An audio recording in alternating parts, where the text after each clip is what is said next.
Most founders think about scaling as an addition problem. What do we need to add to grow? More clients, more team, more process, more infrastructure. That framing is not just incomplete. It is the reason most scaling attempts either stall or fracture, because scaling is not primarily an addition problem. It is a subtraction problem first. And the founders who get scaling right almost always started by removing things rather than adding them. The reason this is counterintuitive is that growth feels like expansion, more of everything. And in the early stages, that is roughly accurate. You add clients, you add capacity, you add people, and the operation grows. But there is a point in every business where the things that were added without sufficient design start creating drag. The process that was good enough at 10 clients is no longer good enough at 30. The responsibility that was clear when the team was 3 people becomes ambiguous when the team is 8.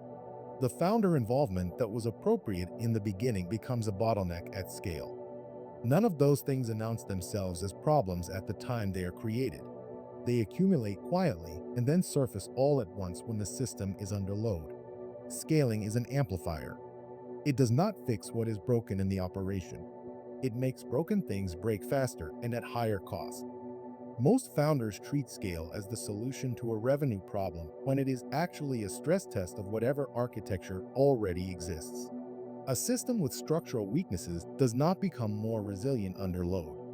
It becomes more fragile. And the founders who scale into a broken architecture do not discover the problem at scale. They discover it after scale has made the problem significantly more expensive to fix. This is why the question most founders ask before scaling is the wrong one. The question they ask is, how do we grow faster? The question they should be asking is, what does the system need to be true before more volume will not break it? Those are completely different questions, and they lead to completely different decisions. The first question points toward addition. The second points toward audit. And most founders never get to the audit because the growth question feels more urgent and more actionable and more aligned with what building a business is supposed to feel like. Addition before subtraction is the most common sequencing error in scaling. Every element that should have been removed before the operation expanded becomes a compounding liability after it.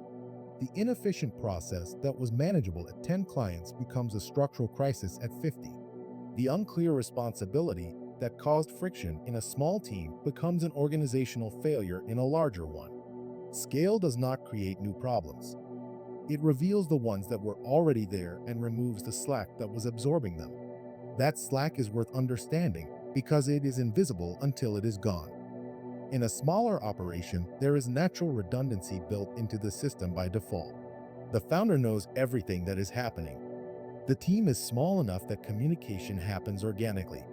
Problems get caught early because everyone is close enough to everything to notice.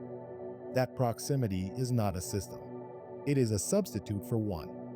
And when the operation grows past the point where proximity can compensate for missing structure, everything that was held together by closeness starts to come apart simultaneously. The correct question before scaling is not what do we need to add. It is what does the system need to be true before more volume will not break it.